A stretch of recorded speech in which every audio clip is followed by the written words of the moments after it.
un signal qu'on est sur un potentiel bottom qui ressemble terriblement à ce qu'on a en ce moment. Pour avoir un bull market, il vous faut 3 choses. Ok, vous avez... Et ça justement, si on revient un petit peu sur le comportement des whales, vous avez... globalement, ici, on a eu beaucoup de panique. Donc les gens ne croient plus aux montées. On est en train de donner des signes que potentiellement le prix pourrait se retourner. À chaque fois qu'on a ça, qu'on a ces phases-là, c'est justement des gros bottoms. Et c'est ce qui me fait me dire que probablement on ne va pas y retourner. Et ici, vous voyez qu'on a une baisse potentielle de l'inflation à 1,38%. Bonjour à tous et bienvenue. Aujourd'hui, beaucoup de choses à dire sur le Bitcoin, sur les marchés traditionnels, le S&P 500 et le Nasdaq. On va essayer d'être assez concis, mais j'ai beaucoup de choses à dire, donc accrochez-vous bien. Je vais vous partager beaucoup d'indicateurs que je suis et qui sont très peu partagés sur les réseaux, à ma grande surprise d'ailleurs. Donc on va commencer tout de suite par le SP500. Donc ici, on a les 500 plus grosses entreprises américaines et on est actuellement sur un niveau de support. On est au niveau des supports des 5515 points. Et vous voyez que hier on a eu une très belle réaction acheteuse. Donc ici on a ouvert aux alentours des 5530 points et on a commencé à attaquer le support. Et tout de suite on a eu une superbe réaction acheteuse durant la journée d'hier. Et donc si vous avez cliqué sur cette miniature, c'est justement effectivement, moi ça me rappelle beaucoup de choses. Ça me rappelle deux dates importantes qu'on a pu avoir par le passé. Alors la première c'est 2018. Alors 2018, vous voyez qu'on était ici, voilà, ici 2018, fin d'année 2018, pour ceux qui étaient là, on avait des grosses craintes de récession, un gros frein sur l'économie, etc. On a eu un beau mouvement de panique, et vous voyez que on a eu l'économie qui a commencé à ralentir, on a eu des premiers signaux de baisse, etc. Et quand, ici en décembre 2018, on nous annonçait que... ça y est, l'année 2019 serait horrible, etc. On a eu un gros rebond. Alors ici, c'est plutôt, ça me rappelle ça parce que ça me rappelle le contexte, mais vous voyez qu'au niveau de la structure de prix, ça a été assez différent, c'est-à-dire que ici, globalement, on a créé notre bottom à peu près ici, donc bien entendu beaucoup plus haut que ce point bas de marché ici, mais vous voyez qu'ici on a eu un gros travail de cette zone, on a accumulé beaucoup de stops à ce niveau-là, et puis on est venu casser tout ça, faire une grosse poche de liquidité, venir récupérer cette poche de liquidité et faire un V-bottom comme on a pu avoir pour le crack Covid par exemple. Et vous voyez que en 2016, ça me rappelle aussi énormément ça, puisque vous voyez qu'ici on a en blanc notre moyenne mobile à 100 périodes, donc ici moyenne mobile à 100 jours, et vous voyez qu'ici également fin d'année 2015, début d'année 2016, on avait eu justement une structure de prix qui était très ressemblante, avec, vous voyez ici, une baisse des marchés, la cassure de cette moyenne mobile à 100 périodes, ici on avait une baisse du pétrole, un ralentissement de l'économie chinoise. Donc tout ça, ça nous amenait à nous dire qu'on allait potentiellement avoir une récession. Vous savez que le pétrole, c'est un bel indicateur de récession, c'est-à-dire que quand la demande en pétrole augmente, ça veut dire qu'on vend plus de choses, on a beaucoup plus de produits qui sont transformés, et donc beaucoup plus de produits transformés, et ça nous donne un indicateur, un signal faible d'une reprise économique, ou en tout cas de la croissance. Ici, crainte de récession, baisse du pétrole, etc. On avait marqué un premier point bas, ici avec une belle mèche qui avait été ravalée, et vous voyez qu'on avait eu un rebond, mais qui avait été assez léger. Et ça, c'est assez significatif, parce que d'habitude, dans les tendances baissières, on revient récupérer très rapidement les niveaux des 0,382, et ici, vous voyez qu'on avait peiné à aller le récupérer, on n'était même pas encore allé le récupérer, qu'on avait travaillé ici un petit peu pendant quelques jours, etc., avant de casser cette zone des 0,382, d'aller chercher ici cette moyenne mobile, cette EMA 25, faire un beau doji, bougie d'indécision, petit retournement, et puis aller rechercher de nouveau ce support-là, ici, avec un point bas et une reprise qui avait, elle, été beaucoup plus rapide. Et vous voyez, ici, c'est quelque chose qu'on peut avoir qui ressemble terriblement à ce qu'on a en ce moment, puisque ici, vous voyez que si je trace mon Fibo, vous voyez, ici, on n'a pas réussi à atteindre la zone des 0,382. On a eu un rebond qui était très léger, sur fond d'incertitude, etc. Un travail de cette zone pendant quelques jours. Hop, une reprise, le fameux doji, avec la bougie d'indécision. Une reprise baissière, une réattaque de ce niveau de support. Et ici, potentiellement, vous voyez qu'en plus, demain, on a un événement qui corrobore parfaitement cette théorie. Demain, on sera le 2 avril, le jour des annonces de Trump sur les tarifs douaniers, etc., son Liberation Day. Donc, on verra bien, mais ça pourrait être l'occasion, ici, de marquer un bottom. Donc, soit le bottom a été marqué ici, mais c'est possible qu'on ait une réattaque de ce support avant une reprise haussière, puisque potentiellement, on pourrait avoir enfin la fin de l'incertitude. Alors la fin de l'incertitude, j'y crois pas vraiment, mais en tout cas un cadre qui serait un peu plus figé. Et ça, les entreprises américaines en auraient bien besoin, et les entreprises d'ailleurs du monde entier, la finance mondiale en aurait bien besoin, parce que c'est justement ce climat d'incertitude qui, on dit, qui fait peur au marché. Alors c'est pas vraiment qui fait peur au marché, mais le marché anticipe l'avenir. Et donc forcément, quand vous anticipez l'avenir, vous avez besoin de savoir combien les entreprises vont générer de profit. Si vous pensez qu'elles vont générer beaucoup de profit, vous allez avoir tendance à vous placer sur les marchés actions. Si vous avez peur qu'elles génèrent peu de profit, vous allez retirer de l'argent des marchés actions et vous allez le positionner sur l'or, sur les métaux précieux, sur les matières premières, dans les obligations, etc. Donc vous avez plusieurs solutions qui s'offrent à vous, et en fait quand on vous dit il va y avoir plein de droits de douane, vous sortez de l'argent des actions parce que vous dites elles vont générer moins de profit, et donc je vais basculer mon argent sur plutôt du risk off, donc plutôt sur du gold par exemple, ou sur des bons du trésor, des obligations, etc. Mais si demain on vous dit non finalement je retire les taxes, etc., vous vous dites finalement il retire les taxes, donc finalement je vais remettre une petite partie de mon argent dans les actions. Actuellement on avait un climat qui était très favorable aux actions, et donc on avait beaucoup de portefeuilles qui étaient investis majoritairement en actions, d'autant que les obligations s'étaient fait dégommer par justement la hausse des taux. Donc on avait potentiellement beaucoup de personnes qui étaient positionnées sur les actions, et là on a eu un rééquilibrage du portefeuille. Donc ici vous voyez que depuis globalement le début d'année, en réalité, début décembre, ici on a eu un deuxième top aux alentours de fin février de l'investiture de Donald Trump, de fin février, donc un mois après l'investiture de Donald Trump. Donc ici en fait depuis cette date, depuis le moment où on se dit finalement il va peut-être vraiment les appliquer, et on a eu justement ce rééquilibrage de portefeuille. Ok, donc ça c'est intéressant parce que c'est vraiment quelque chose qu'on a pu voir justement en 2016. C'est intéressant de voir justement ce qui va se passer pour le Bitcoin. Actuellement sur le Bitcoin on est sur des niveaux ici aux alentours des 84 000 $. Vous voyez qu'on est dans un triangle de compression. On est dans une zone qui également nous rappelle quelque chose du passé. Vous avez ici une belle trendline baissière. Vous avez justement ici une zone d'accumulation de week-off avec ici une reprise haussière. Ici, on avait laissé un gap au niveau du Chicago Mercantile Exchange, donc ici pour les institutionnels, vous voyez qu'on avait laissé un gap, on est venu retravailler ce gap-là, on est venu le combler, et on est venu récupérer ici et recréer en fait un triangle de compression juste là, vous voyez, juste ici, tac, ici un premier triangle de compression, hop, et vous voyez, ça me rappelle excessivement quelque chose qu'on avait pu avoir, mais c'est vraiment chirurgical, vous allez voir. C'est sur 2020. Alors effectivement ça fait rêver, si on pouvait avoir ce destin là, ce serait assez souhaitable, mais vous voyez qu'ici on avait eu justement une grosse zone d'accumulation de week-off, de réaccumulation de week-off. Ici on avait laissé notre fameux gap sur le Chicago Mercantile Exchange, ici une remontée, hop, une correction, hop, on était venu chercher justement ce gap qu'on était venu retravailler, et puis on était venu reformer ici un triangle.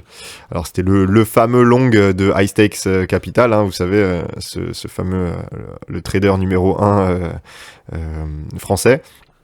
Vous voyez qu'ici, c'était aux alentours des 10 000 $. Moi, je m'en souviens très très bien. Ici, on avait une zone de compression, et ici, personne n'y croyait. Ici, je vous assure que à ce moment-là, tout le monde pensait que on allait rechuter. On avait eu le crack Covid, etc. Vraiment, personne n'y croyait. Il y avait très très peu de monde qui se positionnait à l'achat, et vous voyez que on a consolidé pendant un certain temps dans cette zone de compression. Donc, c'est quelque chose qu'on pourrait revoir. Et après, on avait cassé ça à la hausse, et on avait eu notre fameux bull market. Alors ça m'amène justement à un point important que je voudrais aborder, c'est justement revenir sur la notion de bull market, parce que j'ai l'impression que c'est quelque chose qui est assez mal compris. J'ai beaucoup de monde qui compare les cycles sans regarder vraiment ce qui s'est passé et les éléments qui génèrent un bull market. Alors je vais les reprendre rapidement. Alors, ce que je voudrais justement partager, c'est que pour avoir un bull market, il vous faut 3 choses. Ok, vous avez 3 catalyseurs de bull market, 3 possibilités. Vous avez l'arrivée de nouveaux investisseurs, ok, l'arrivée de retail. Quand vous et moi, là, pour la première fois, on s'est intéressé à la crypto-monnaie, on a commencé à en acheter de plus en plus, etc. Et ça, en fait, cet effet boule de neige, il va générer justement une augmentation du prix, parce qu'on a un déséquilibre entre le nombre d'acheteurs et le nombre de vendeurs. Donc ça, c'est la première chose. C'est typiquement le catalyseur qu'on a pu avoir ici sur le cycle de 2017. Vous voyez, ça avait été un cycle qui avait été assez long et qui avait eu la structure d'une jolie parabole. Vous voyez ici une jolie parabole, parce qu'en fait, tout simplement, c'était un afflux de nouvelles personnes qui est parabolique, qui est exponentielle. C'est-à-dire que si chacun parle à une personne, vous êtes 2, tout le monde en parle à une personne, vous êtes 4, puis tout le monde en parle à une personne, vous êtes 8, etc. Et en fait, vous multipliez par puissance de 2, et quand vous regardez la courbe de x puissance n, vous voyez que ici, ça nous fait une jolie parabole. Et donc c'est exactement ce qu'on avait eu ici. Donc on avait eu des corrections, tout simplement parce que c'est jonché par des phases de capitulation, donc c'est ce qu'on avait pu avoir ici. Maintenant, vous avez aussi un autre catalyseur qui est la liquidité sur les marchés. Parce que tout simplement, notre monde est drivé par la liquidité sur les marchés. Et donc ça, vous pouvez tout simplement le voir ici, si j'ajoute un indicateur qui est le Global Net Liquidity. Donc voilà, la liquidité globale moyenne, vous avez tout simplement cette courbe que vous voyez juste ici à l'écran. Donc vous avez une augmentation de la masse monétaire en circulation, puis des phases de stabilisation, de compression, etc. Bon, vous voyez que globalement, on est dans un monde où on augmente systématiquement la masse monétaire, surtout depuis les 15 dernières années, depuis basiquement la crise de 2008. Et donc, le Bitcoin n'a connu que cette phase d'expansion de la monnaie. C'est même l'objectif du Bitcoin, c'était exactement ça, c'était de pouvoir se protéger de la phase d'expansion de monnaie, et à ce titre, il a plutôt bien fonctionné. Vous voyez qu'ici, justement, on a des phases d'augmentation, des phases de correction de cette masse monétaire, etc. Donc ça, c'est quelque chose d'important, puisque justement, vous voyez que on a des augmentations qui sont parfois très fortes, parfois assez faibles, parfois plutôt lentes, parfois plutôt rapides. Et donc ça, c'est un catalyseur, puisque vous allez avoir justement pendant ce cycle de 2017, vous avez pu avoir donc une augmentation du nombre de retail, et vous avez eu en même temps une augmentation de la masse monétaire, mais une augmentation relativement mesurée. Au début relativement faible, vous voyez que même globalement entre septembre 2016 et décembre 2016, vous voyez que pendant cette phase-là, on avait eu un resserrement de cette planche à billets, et c'est justement ensuite qu'on a eu, à partir de début 2017, qu'on a eu sur l'année 2017 une augmentation assez constante de cette masse monétaire. Et vous voyez que justement ici, à partir du crack Covid, à partir de mars 2020, on a eu ici une grosse augmentation de la masse monétaire. Donc vous avez ici eu un effet retail, donc des nouveaux retail, et vous avez eu en plus une augmentation de la masse monétaire, très rapide. Donc c'est ce qui fait qu'on a eu un cycle qui a été très comprimé. Parce que tout simplement, la courbe qui était normalement une parabole, donc on aurait pu avoir une parabole avec un cycle qui aurait pu être un top sur la fin d'année 2021, et pas un cycle en 2 étapes. On aurait pu avoir un cycle qui est plus long et plus puissant. Sauf que on a eu une augmentation de la liquidité globale qui a été très violente. Et donc ça nous a permis de générer justement cette courbe qui a été très haussière. On a empilé les bougies vertes, en l'occurrence ici les bougies blanches, qui étaient les bougies haussières. Ok, donc ça c'est le deuxième catalyseur,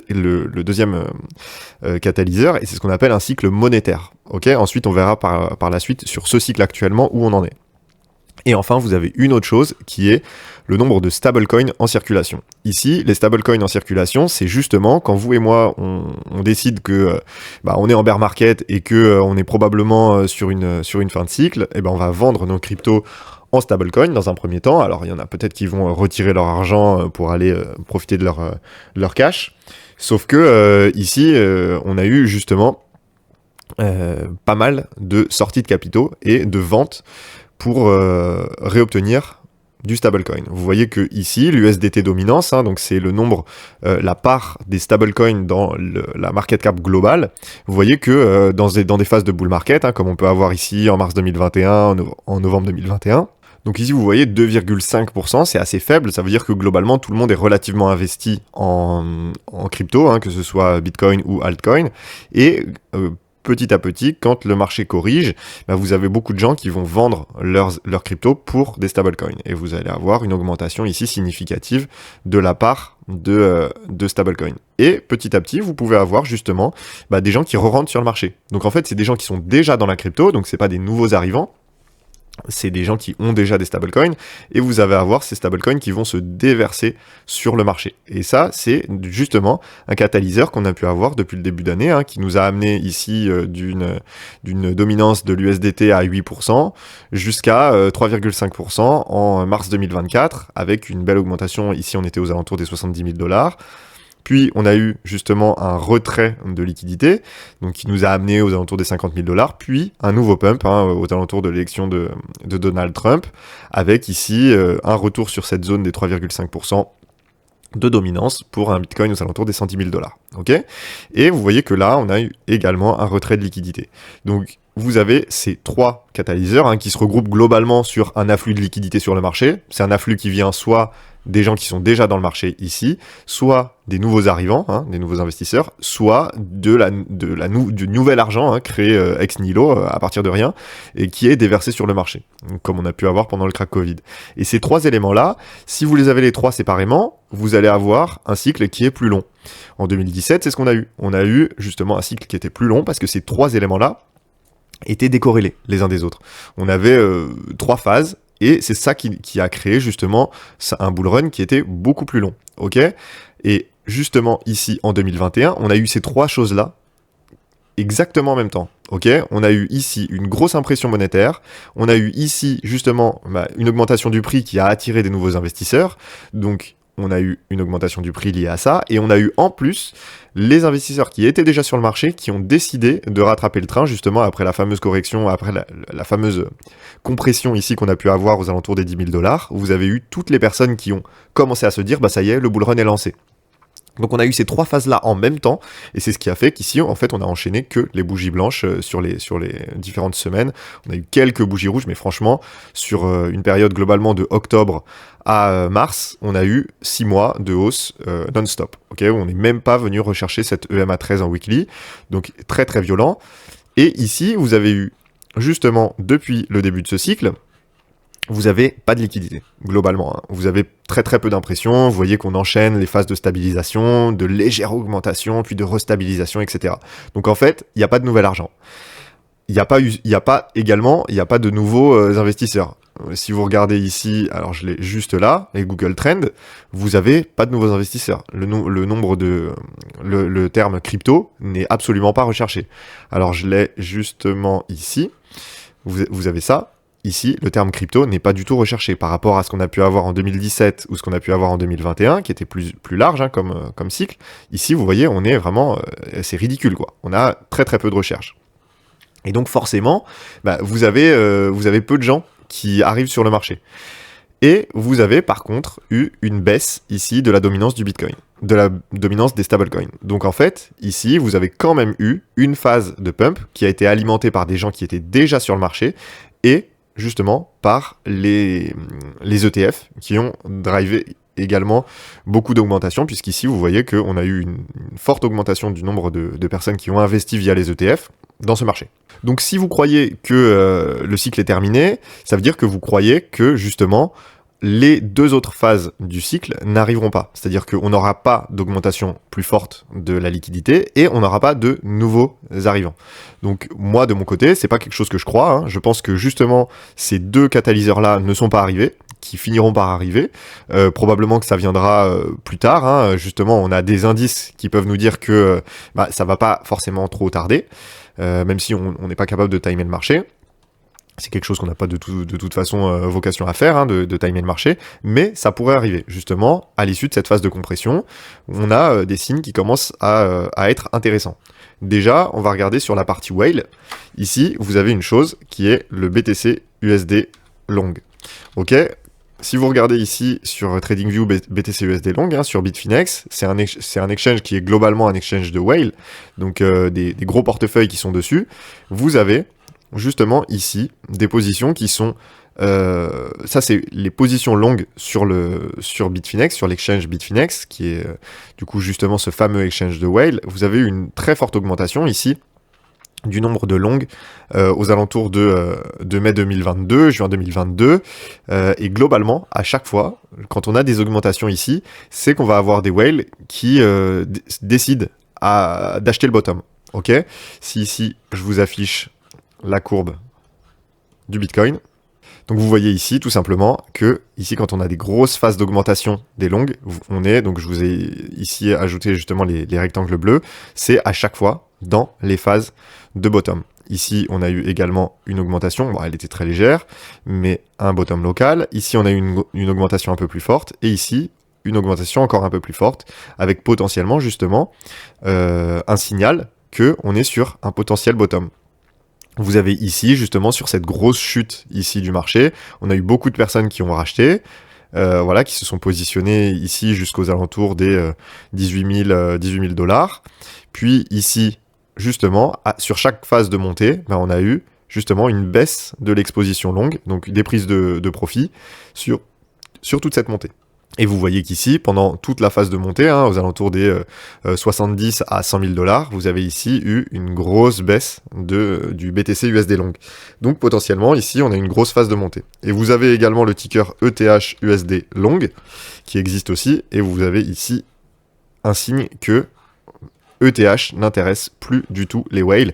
Vous avez justement ici la courbe de ETH USD long, vous avez ici une grosse augmentation des longues, puis une grosse prise de profit justement sur la grosse montée ici en 2021-2020 de Bitcoin, et vous avez ici justement eu des phases d'achat, mais globalement ici, vous n'avez plus aucune whale qui se décide à acheter le bottom. Alors vous avez des petits achats, des petits pump and dump, donc vous ouvrez des longues et puis vous les baissez, vous les fermez juste après, potentiellement un petit peu de prise de profit, mais ici, Ethereum n'intéresse plus les gros portefeuilles. Donc c'est potentiellement un signal un peu avant-coureur du fait que on pourrait avoir un flippening avec un Solana qui pourrait dépasser la capitalisation d'Ethereum.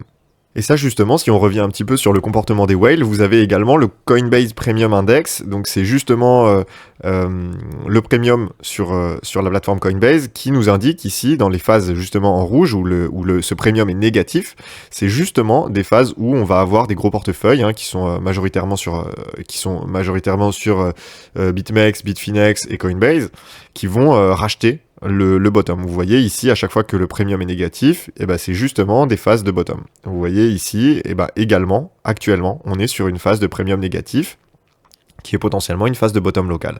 Alors bien entendu, c'est à chaque fois les indicateurs ne valent que ce qu'ils ont à proposer, donc on n'a pas vraiment une certitude totale qu'on est sur un bottom local, mais on commence à avoir des signes qui sont intéressants.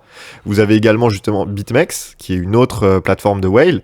Vous voyez qu'ici, si je vous mets un peu d'historique, à chaque fois qu'on a des funding, donc des taux de financement qui sont très négatifs, c'est-à-dire qu'on a une surconcentration de short, et donc qu'on vous paye pour long le marché, à chaque fois qu'on a ces phases-là, c'est justement des gros bottoms. Vous voyez qu'ici, on a eu une très très très grosse baisse ici, et c'était en novembre 2022, justement après le crack de FTX, la faillite de FTX.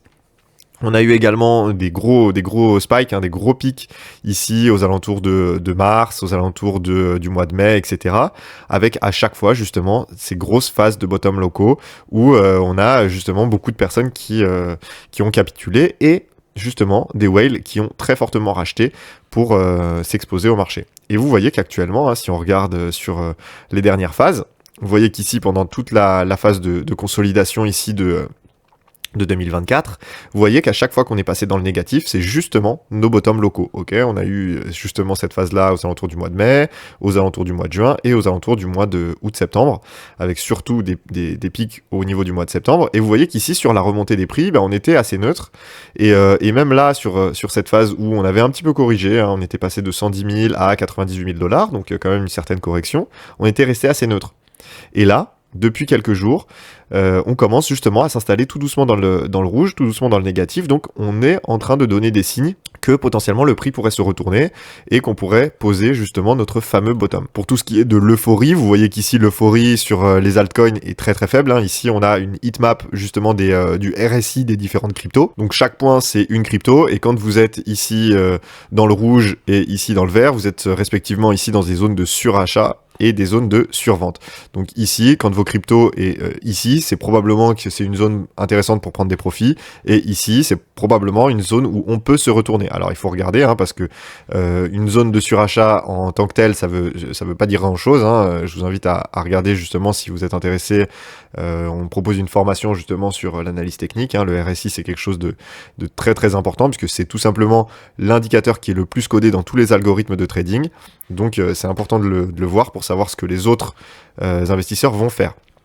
Mais en tant que tel, c'est pas forcément un signal de vente. Par contre, c'est un signal que on commence à avoir de la surchauffe. Alors ça peut durer un certain temps, mais au bout d'un moment, on se retourne. Et ici, très souvent, ça peut durer aussi un certain temps la baisse, mais au bout d'un moment, on se retourne. Donc ici, ça peut commencer à être intéressant. Alors dans des phases de stabilisation, etc., si votre crypto a tendance à baisser, c'est probablement pas bon signe du tout.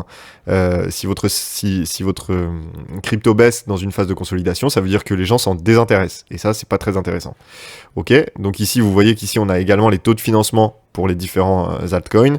Ici, vous voyez qu'on est dans des couleurs très froides. On est sur justement des niveaux de peur, tout simplement. On a très peur d'avoir fini notre bull run. Donc ici, pas d'euphorie du tout. On va faire un tour également sur la partie order flow. Ici, vous voyez que sur la partie order flow, on a un prix qui stagne, une consolidation qui commence à se montrer. Vous voyez ici, tout simplement, si je la retrace une nouvelle fois, vous voyez que cette consolidation est en train de se créer. Et par contre, on n'a pas du tout d'euphorie sur l'open interest. Donc l'open interest, pour rappel, c'est le nombre de positions ouvertes sur les contrats dérivés. Vous voyez qu'ici, on est très très faible. Et à chaque fois qu'on a une augmentation du prix, on a une très légère augmentation de l'open interest. Alors ça reste assez faible. Là, j'ai vraiment zoomé. Ça reste assez faible. Mais dès qu'on a la moindre petite correction, tout le monde ferme leur position. Ok ? Donc on a en fait des investisseurs qui sont fatigués, qui n'arrivent plus à prendre des nouvelles positions. Et globalement, sur les moindres phases de doute, ici vous voyez que on n'a pas du tout baissé, on est passé de 88 000 à 86 000, donc globalement on a à peine baissé. Et vous voyez que ici, sur toute cette phase-là de range, on a eu une baisse globale de l'open interest. Ça veut dire que toutes les personnes qui avaient ouvert des positions ici, en se disant « Ah, ça y est, c'est la reprise », juste une phase de consolidation, on n'a même pas corrigé, que tout le monde avait déjà fermé sa position. Et donc ensuite on est venu baisser, mais globalement, ici, on a eu beaucoup de panique. Donc les gens ne croient plus aux montées. Et ça, c'est quelque chose d'intéressant parce que ça peut justement donner du jus sur la remontée. Ça veut dire qu'ici, quand on va commencer à remonter, les gens vont rester stables, ils vont pas ouvrir de position. Et petit à petit, le prix va augmenter. Alors, c'est un scénario, c'est pas du tout un conseil en investissement, c'est un scénario que je privilégie, mais ça reste que mon avis. Et vous allez avoir des gens qui vont timidement rester à peine positionnés, ouvrir des toutes petites positions, etc., jusqu'à se rendre compte que en fait ça y est, le bull run est probablement relancé et qu'ils vont essayer de rattraper le train. Et donc ça va réalimenter encore plus la hausse. Ok, ça c'est ce qui s'est passé justement en 2020, c'est ce qui pourrait se passer également ici en 2025. Au niveau de l'euphorie, justement, vous voyez qu'ici, on est toujours sur des niveaux très faibles. On est sur 34% au niveau du Fear and Greed Index. On n'arrive pas à reprendre de la confiance. Et ça, c'est très bon signe. C'est justement dans la peur que se posent les bottoms. Donc, il faut impérativement qu'on reste dans la peur si vous voulez avoir une phase de hausse à venir. Je rappelle que le contexte macro est super important et justement au niveau du contexte macro, actuellement donc cette semaine, on a des événements qui peuvent être importants. On a les PMI donc qui vont nous indiquer si l'économie reste forte, notamment aux US. Mais globalement, ce qu'on attend, c'est mercredi 2 avril, ce Liberation Day où justement on va avoir Donald Trump qui va potentiellement nous donner le résultat finish des tarifs douaniers, etc. Donc ça pourrait justement être un catalyseur pour poser ce fameux bottom. Je pense honnêtement que il va pas se passer grand chose. Il va falloir attendre quelques temps pour que s'il annonce des bonnes nouvelles, alors on aura sûrement de la volatilité sur le moment, mais on va avoir justement des semaines à venir sur lesquelles, si on a un contexte qui est plus favorable et plus stable, et ben potentiellement des gérants de fonds qui vont commencer à repositionner de l'argent sur les marchés, et ça pourrait justement continuer à nous montrer que on va poser un bottom un peu plus long ici, donc une phase de consolidation qui pourrait durer encore un petit peu, hop, avec potentiellement une cassure ici sur la première quinzaine du mois d'avril. Alors c'est possible, c'est possible qu'on aille à la baisse et qu'on aille chercher cette fameuse zone des 70 000 $. Honnêtement, j'y crois de moins en moins. Donc j'y croyais, vous voyez qu'ici j'avais envoyé à mes élèves justement ces scénarios, aux élèves qu'on accompagne. Ici vous avez justement eu une zone d'intérêt ici aux alentours des 72-73 000 $. Mais honnêtement tout le monde en parle. La zone du précédent ADH de 2021, également cette zone de résistance ici du 14 mars. Tout le monde en parle, donc tout le monde a ses ordres d'achat positionnés ici, et c'est ce qui me fait me dire que probablement on ne va pas y retourner. Et justement, si on commence à remonter tout doucement, on va commencer à faire paniquer beaucoup de monde, puisqu'ils vont se dire « Ah mais moi j'avais vendu ici, je pensais qu'on allait atteindre ici, et en fait le prix est beaucoup plus haut que mon niveau d'achat, je suis en train de rater le bull run, il faut que je me repositionne tout de suite avant de rater complètement le train. » Et petit à petit, les personnes vont re-rentrer, et une fois que tout le monde sera re-rentré, hop, on se retournera et on ira à la baisse. Ok, donc ça c'est un scénario que je privilégie à ce stade. Alors petit grain de sable, il faudra voir un petit peu ce qu'il en est, mais ici on a 2 jours de baisse au niveau des ETF Bitcoin, donc il faudra voir est-ce qu'on a vraiment des personnes qui sortent du marché ou pas. Bon, vous voyez que BlackRock, eux, ils restent dedans.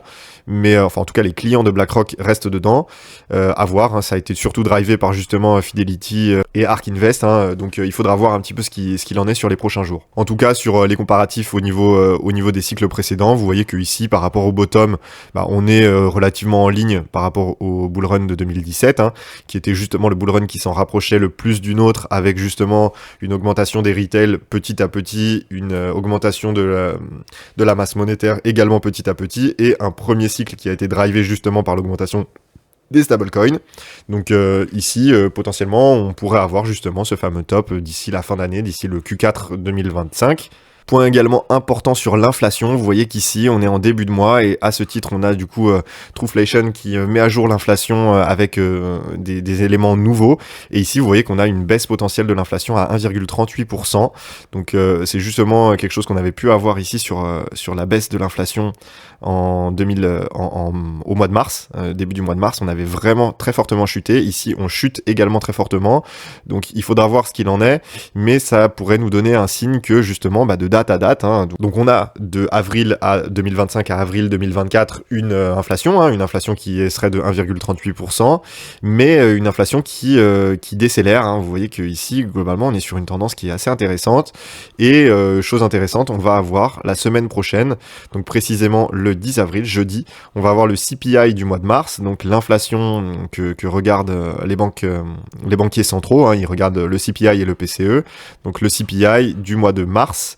Donc actuellement on était au mois de février, on était aux alentours des 2,8%.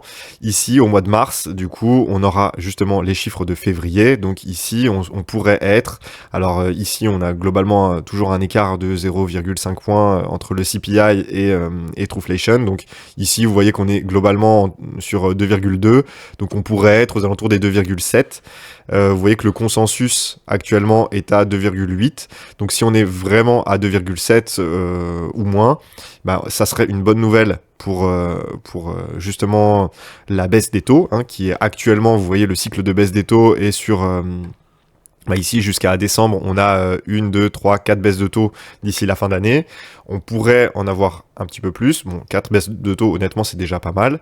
Ce qui nous ramènerait sur la fin d'année aux alentours des 3,5% de taux d'intérêt, de taux directeur de la Fed. Donc, il faudra voir ce qu'il en est. Mais on pourrait avoir justement des cycles où on commence à avoir une baisse de l'inflation un peu plus significative, et justement une politique monétaire qui pourrait être beaucoup plus favorable. Et justement, je vous rappelle que c'était un des trois catalyseurs de Bull Run. Donc potentiellement, justement, ce cycle monétaire pourrait commencer en même temps que la stabilisation des règles de l'économie de Donald Trump avec les tarifs douaniers qui pourraient être figés. Donc voilà, je vous avais promis une vidéo assez longue. Je vais m'arrêter là. J'espère que vous avez aimé. En tout cas, si c'est le cas, n'hésitez pas à vous abonner, à commentez si vous avez des questions, n'hésitez pas. Vous retrouvez dans les liens en description mon guide gratuit pour toutes les personnes qui veulent investir en crypto-monnaie, qui savent pas exactement comment s'y prendre. Donc vous avez un guide gratuit à votre disposition. On propose également une formation de plus de 7 heures sur l'analyse graphique. Donc si vous avez envie, n'hésitez pas. Et on propose un accompagnement pour toutes les personnes qui veulent quelque chose de sur mesure. Ici, c'est vraiment quelque chose de vraiment personnalisé qu'on propose avec un accompagnement qui est fait avec un mentor. Vous avez un mentor qui vous est attribué personne par personne. Et c'est justement un service totalement dédié à vous. On a un canal Telegram qui est entre votre mentor et vous-même. Vous êtes que deux sur le canal. Vous pouvez lui poser des questions quand vous voulez. Il vous répond justement avec une analyse de votre portefeuille. On connaît votre portefeuille, on le suit, c'est vous qui prenez les décisions, mais on vous accompagne justement pour vous aider à faire les meilleures choses. Et vous avez du coup en bonus justement cette formation en analyse gratuite en analyse graphique qui est gratuite et qui vous est offerte à la souscription de tout accompagnement. Voilà, je vous remercie, passez une bonne journée et on se retrouve demain pour la mise à jour des tarifs douaniers.